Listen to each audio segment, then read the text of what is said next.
that there was some additional potential for competition, but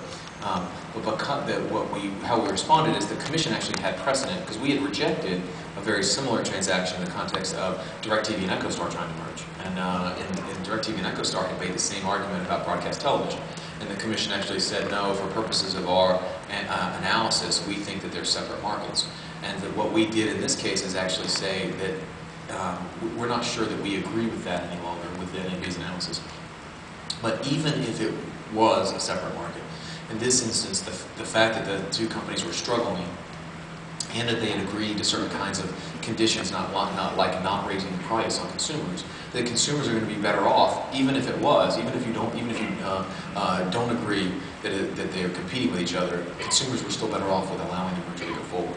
And I think that was what was important. So I mean, how we responded is by saying that even if they're not competing, it's still in the public interest to allow them to go forward. And in terms of how you think things will be addressed in the future, without commenting on a specific one, we see at the show, for example, that you have a company showing for the first time ever in world history internet radio to the car, broadband to the car, offering a choice of virtually anything that's on the internet.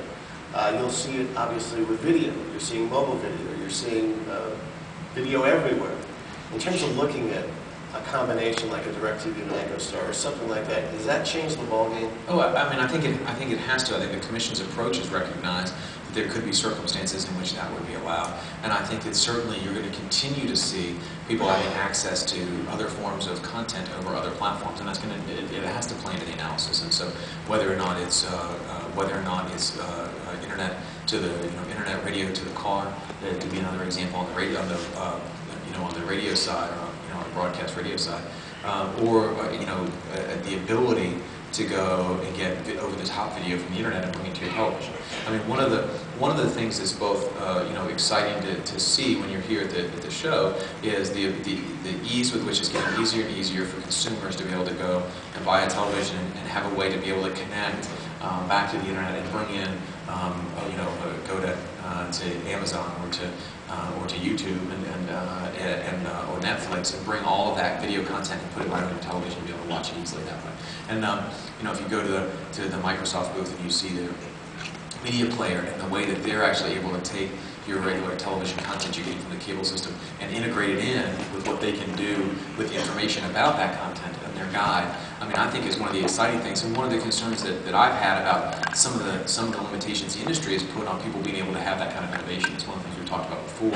One of the concerns I have with the true two-way and the cable systems trying to have an implementation of the cable card system is the limitations they put on the innovation that can occur by integrating in the internet content into that guide.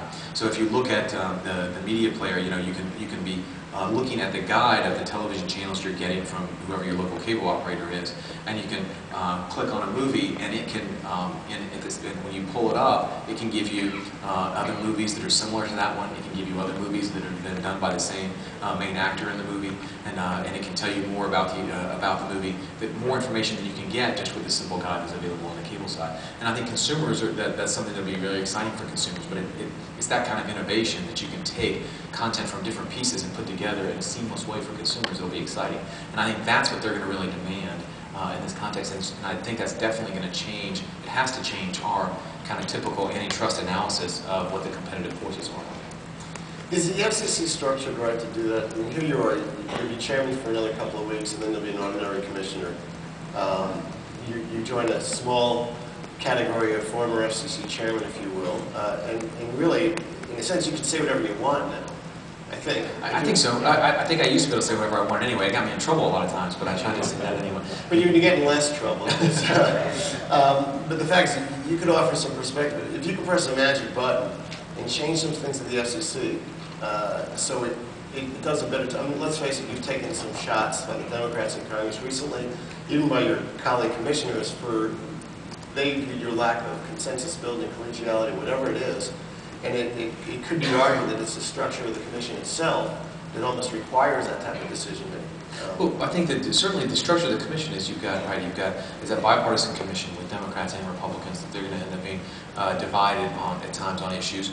And you've also got a situation in which if if you're trying to find compromise in the middle, what frequently ended up happening is, and I did, on controversial and contentious issues, I voted as often with the 2 Democrats as the 2 Republicans. But that doesn't. But what ends up happening is, as I said before, I think that is trying to end up building consensus, trying to drive policy towards the middle.